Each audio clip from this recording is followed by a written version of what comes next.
지난 시간에 우리는 연구를 하는 데 있어서 연역적 추론의 방법과 귀납적 추론의 방법에 대해서 조금 설명한 적이 있습니다. 여기 파워포인트 자료가 조금 잘못 나오기는 했는데 귀납적 추론에 있어서는 맨 밑에 보세요. 귀납적 추론은 어떤 현상을 관찰하고 관찰된 현상이 가설에 부합한가라고 하는 것을 논리적으로 따지게 되고, 그 다음에 이러한 가설에 대한 일반적인 설명을 통해서 이론화가 되는 것을 우리는 볼 수 있습니다.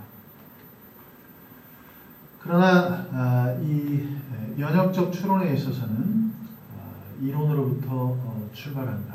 그러니까 귀납적 추론에 있어서는 이론으로부터 출발하는 것이 아니라 데이터부터 출발하는 것이 귀납적 추론이라고 생각한다면, 연역적 추론이라고 하는 것은 바로 이론으로부터 출발해서 여러 가지 가정을 세우고, 그 다음에 여러 이론적인 배경을 중심으로 해서 가설을 세워서 그러한 가설을 입증하는 방법으로 여러분들이 연구를 진행한다라고 볼 수 있습니다. 그래서 연구를 진행할 때 연구의 유사성, 차이, 문제 진술, 방법, 그리고 통계적 발견을 관계를 지으려고 고찰 연구를 하는 것인데, 연구의 결과들이 선행 연구를 읽어보면 어떤 처치 방법을 예를 들어서 설명하면 그 처치의 방법이 효과적일 수도 있고 아닐 수도 있고 그렇습니다. 그러면 연구자로서 여러분들은 그 처치의 방법들이 왜 효과가 있었는가, 아니면 왜 효과가 없었는가, 아니면 A 연구자는 효과가 있었다라고 하는데 B 연구자는 효과가 없었다라고 하는 그러한 결론을 내릴 때 A 연구자와 B 연구자에 있어서 기본적으로 차이가 나는 것은 무엇인가? A 연구자는 예를 들어서 참여자를 선발할 때 어떤 과정을 거쳤고, 참여자의 성격적 특성, 참여자의 특성들이 어떤 차이점이 있었는가? 그런데 비참여자의 특성은 어떤 특성을 가졌는가? 예를 들어서 참여자라고 하는 것도 그 사람들의 연령일 수도 있고, 그 사람들의 성별일 수도 있고, 또 이 참여자들의 지방색일 수도 있고, 그러한 여러 가지의 그러한 차이점을 우리가 고려를 해봐야 되겠죠. 그 다음에 이 동서양 문화를 연구할 때 이게 문화적인 차이가 굉장히 많이 있겠죠. 예를 들어서 서양의 문화는 개인적인 문화이고, 동양의 문화는 좀 단체 문화이고, 이 단체를 규합하려고 하다가 보니까 우리는 하나다라고 하는 그런 구호를 많이 쓰지요. 그런데 서양에서는 우리는 하나다라고 하는 그런 말들이 잘 통하지 않는 경우들이 많습니다. 많은 경우들이 스포츠에서는 서양에서도 우리는 하나다라고 하는 얘기를 쓰기는 하지만, 그래서 이러한 여러 가지의 차이를 우리가 살펴볼 수가 있겠습니다. 그 다음에 문헌을 고찰하고, 그 다음에 여러분들이 문제를 규명하는데 이 identify problem입니다. 그러니까 여러분을 고찰하는 결과 어떤 문헌에서는 요걸 지적하는데 어떤 문헌에서는 요걸 지적한다. 그러면 여러분들이 가지고 있는 어떤 개인적인 생각, 또 어떤 아이디어, 또 풀리지 않는 문제, 이런 것들을 여러분들이 가설로 내세워서 여러분들이 읽었던 이론을 배경으로 가설을 설정하고 그 다음에 그러한 설정한 가설들로부터 그러한 가설을 프루브하기 위해서는 여러분들이 어떻게 하면 될까 이런 것들을 이제 각종 아이디어를 많이 내봐야 되겠죠. 그래서 어떻게 프루브할까 그것이 이 독립변인의 조작입니다. 그래서 이 독립변인의 조작, 그러니까 이때 조작이라고 하는 것은 종속변인에 나타난 연구의 결과들이 순수하게 독립변인의 조작에 의해서 일어난 것인가, 다시 바꿔 말하면 독립변인의 힘만으로 종속변인의 어떤 결과가 나타났는가, 이런 것들을 우리가 검증할 수 있으면 검증을 해봐야 되겠죠. 그래서 이 가설을 설정하고 연구 방법을 우리가 모색을 해볼 때 연구 방법적인 측면에서 여러분들이 가지고 있는 아이디어를 많이 모아야 됩니다. 그래서 이런 여러분들이 갖고 있는 아이디어를 많이 모아야 되니까 다른 사람들의 연구 방법도 많이 봐야 되겠죠. 여러분들이 갖고 있는 반짝반짝한 아이디어를 가지고 있는 것도 좋지만 또 데이터 수집의 도구를 하는 데 있어서 예컨대 심리학에 있어서 우리가 많이 이용하는 방법은 어떤 방법을 이용합니까? 질문지를 많이 쓰겠죠. 질문지도 조건이 있습니다. 여러분들이 인터넷상에 들어가서 보면 각양각색의 여러 가지 심리를 측정하는 질문지가 있지만 그러한 심리를 측정하는 질문지들이 타당도와 신뢰도가 갖추어지지 않은 것들이 많이 있습니다. 그래서 어떻게 하면 그 타당도와 신뢰도가 갖추어진 질문지를 쓸까 하는 것이 이 과학적으로 연구하는 연구의 방법이다라고 하는 것을 볼 수가 있습니다. 그래서 이 데이터의 수집 종류에 있어서 이 수집 종류에 있어서 타당도와 신뢰성이 갖추어진 도구를 우리가 사용해야 됩니다. 그 다음에 이 검증 절차도 중요하다. 이 검증 절차의 중요성은 예컨대 연구 참여자를 우리가 선택하는 방법, 또 연구와 관련된 참여자를 선택한다. 예컨대 우리가 어떤 장애우를 선택하는데 어떤 장애가 어떤 학습에 미치는 영향이라고 하는 것을 연구할 때 장애자를 선택해야 되는데 장애자를 선택하는 것이 아니라 일반적인 사람을 선택한다면 그 연구는 문제가 될 수 있겠죠. 그 다음에 아까도 조금 전에 얘기했지만 이 처치를 어떻게 주느냐. 아까 얘기했을 때 독립변인의 조작을 얘기했죠. 그때 조작이라고 하는 것은 우리가 눈속임을 하기 위해서 조작을 하는 것이 아니라 순수하게 독립변인의 영향에 의해서 종속변인이 변했는가라고 하는 것을 보기 위해서 독립변인에 대한 조작을 한다라고 그랬죠. 그 다음에 디자인은 보통 아까 얘기했던 두 집단의 비교를 했을 때 하나는 실험 집단, 하나는 통제 집단. 실험 집단의 경우에 있어서는 사전 조사 또는 사전 측정을 하고 중간에 처치를 주고 그 다음에 뒤에 사후 검사를 하고 그 다음에 통제 집단에 있어서는 사전 검사를 하고 중간에 실험 처치에 관련된 어떠한 다른 상응하는 처치를 주고 그 다음에 사후 테스트를 통해서 그러면 4개의 각각 다른 테스트 결과가 나타나겠죠. 이 4개의 각각 다른 테스트를 가지고 우리가 통계적으로 어떤 집단이 어떤 집단보다도 통계적으로 우위를 차지하겠는가. 여기서 통계적으로 우위를 차지한다라고 하는 것들은 나중에 가서 통계를 약간 언급하는 과정에서 여러분들한테 이 얘기를 했지만 보통은 추론 통계를 우리가 사용하게 됩니다.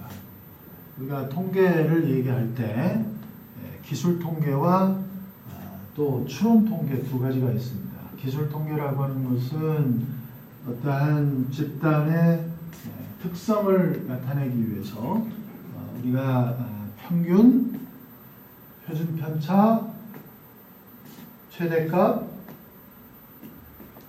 최소값, 첨도, 외도 이런 것들을 따지게 되는데 이 첨도라고 하는 것은 이 분포의 어떠한 집단의 분포가 어떤 점에서 뾰족하게 솟은 것, 뾰족 첨자입니다.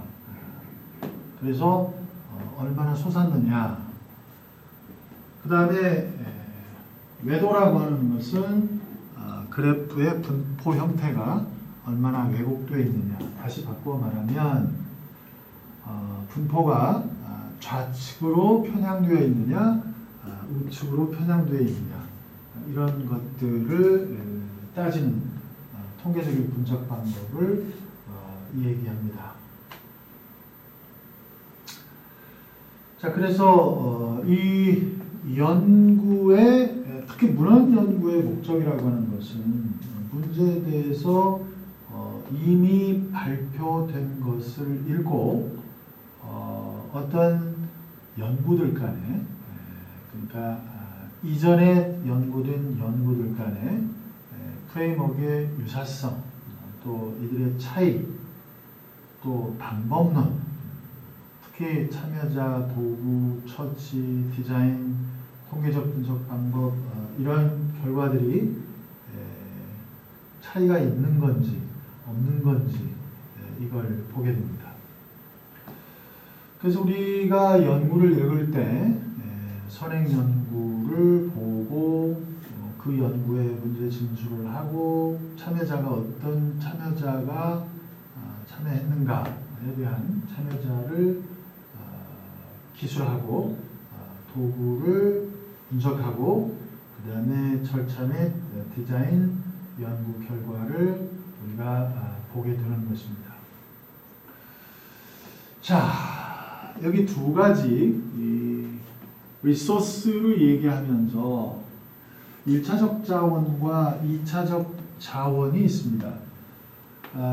우리가 문헌을 볼 때 원래 어떤 연구자나 저자가 자기 아이디어를 논문이나 서적에서 그대로 쓴 것이 그게 1차적 자원입니다.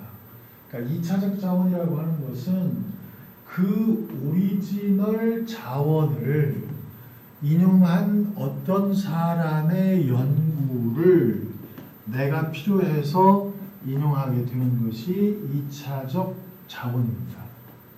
그러면 2차적 자원을 우리가 이용할 때 그 2차적 자원은 가급적이면 사용하지 않는 것이 바람직합니다. 그런데 우리가 1930년대 미국의 자료를 이용하는데 그 자료를 서울대학의 어떠한 교수님이 이용하셨어요. 그런데 1930년에 그 자료는 없고 서울대학의 그 교수 것을 보고 내가 그 자료를 참고문헌으로 인용하려고 할 때 1930년대 자료를 내가 가지고 있지 않다 하면 그러면 서울대학의 교수님 것을 참고문헌으로 써주면서 이 1차적 자료, 그러니까 1930년대에 나온 자료가 무엇인지도 같이 써주는 것이 바람직합니다. 그것이 1차적 자료, 2차적 자원 자료 그것입니다. 그래서 우리가 연구할 때 가급적이면 2차적 자원이 아니라 1차적 자원을 활용하는 것이 먼저다. 영어로는 primary source, secondary source라고 그렇게 볼 수가 있겠죠. 우리가 일반적으로 연구를 가장 많이 할 때 백과사전을 일반적인 상식 수준에서 많이 봅니다. 이 백과사전의 특성이라고 하는 것은 지식이 폭넓기는 하나 지식의 깊이는 없는 것입니다. 그래서 어떤 전문가가 이 수업을 할 때 백과사전을 보고 수업하기는 많이 어렵겠죠. 그래서 우리 체육과에서 주로 많이 인용하는 논문집들이 있는데, 예를 들어서 Annual Reviews of Medicine, 이것은 주로 이제 의과대학에 있는 사람들이 많이 인용하는 논문집입니다. 그 다음에 두 번째는 이제 우리 같은 경우에 지금 심리학이 전문이기 때문에 Annual Reviews of Psychology. 그 다음에 세 번째는 이제 교육계에 있는 그 리뷰 잡지입니다. 논문집이죠. 그래서 Review of Educational Research. 그 다음에 Psychological Review. 선생님이 생각할 때 이 Psychological Review가 가장 쉽기가 어려운 저널이라고 할 수 있습니다. 그 다음에 다섯 번째는 우리 체육 쪽의 저널인 Exercise and Sports Science Review. 이것도 상당히 퍼블리시하는데 어려운 그런 저널이라고 볼 수가 있습니다.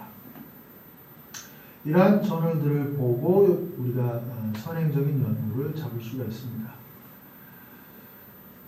그 다음에 용어를 결정하는 데 있어서 여러분들이 이제 우리 한국에서 나온 논문의 주요 학술진흥재단에서 인정한 자료들을 보면 거기에 반드시 키워드를 쓰게 되어 있습니다. 우리말로는 그것을 주요어라고 하는데요. 그것을 선정하는 데 있어서는 대개 주요어는 우리가 논문을 쓸 때 한 5개의 주요한 워드를 쓰게 되어 있습니다. 그래서 그 논문에서 가장 중심이 되는 단어들이 어떤 단어들인가 이런 것들을 보게 되는 거지요. 1차적 자원을 찾는 데 있어서 중요한 자료들은 그 어떤 외국의 문헌이나 컴퓨터 서치를 통해서 abstract를 보거나 이 인덱스를 보는 이러한 방법이 있을 수 있겠죠. 그 다음에 이 비블리오그래피는 우리가 이제 이 비블리오그래피는 레퍼런스하고 같이 우리말로는 두 개 다 참고문헌인데요. 레퍼런스는 보통 논문집에 나오는 그러한 참고문헌이 레퍼런스인 반면에 이 비블리오그래피는 엄격히 좀 얘기하면은 이 리뷰 논문에 나오는 보다 종합적인 참고문헌이 비블리오그래피라고 볼 수가 있겠습니다. 이 이외에 이제 The Library Information System, 컴퓨터 서치, 요새는 이제 구글을 이용한 컴퓨터 서치를 많이 하지요. 이 구글이 원래는 구글이라는 회사를 이름하지만 원래 구글이라고 하는 것은 검색 엔진으로 유명하기 때문에 보통 미국에서도 구글링 한다. 그러면 구글링 한다라고 하는 것이 동명사지요. 그러니까 동명사라고 하는 것은 명사와 동사의 역할을 같이 하는 것들을 말합니다. 그래서 저 같은 경우에도 이 구글의 학술 검사를 많이 보기도 하고 또 학교 홈페이지를 통해서 외국에서 유명한 그러한 저널집을 우리가 검색할 때 이런 여러 가지 방법을 쓰게 됩니다. 또 개인의 컴퓨터를 통해서도 여러 가지 방법들을 모색하게 됩니다. 그래서 이론적 배경을 쓰고 전통적으로 이제 우리가 리서치 저널이라고 하는 것은 연구, 실험 연구를 위한 리서치 저널이 있고 그다음에 이론적 배경을 쓰는데 서론, 본론, 결론 이렇게 요약 이렇게 쓰는 경우가 있는데 석박사 학위 논문에 있어서는 이런 저널 파트가 따로 있고 그러니까 실험을 위한 저널 파트가 따로 있고 그 다음에 두 번째는 리뷰 보통 우리가 이론적 배경이라고 하는 이런 파트가 따로 있습니다. 다시 바꿔 말하면 석사학위 논문과 박사학위 논문은 이론 파트와 저널 파트를 쪼갰을 때 두 개의 논문으로 나누어서 우리가 퍼블리시를 할 수 있다라고 하는 견지에서 이렇게 생각해 볼 수가 있겠죠. 다음 시간에는 약간의 연구 방법론적인 측면하고 이게 할 것은 많은데 시간이 좀 적어서 약간의 좀 더 리서치 디자인에 관련된 연구 방법하고 그 다음에 통계적 이야기를 하는 걸로 하겠습니다. 감사합니다.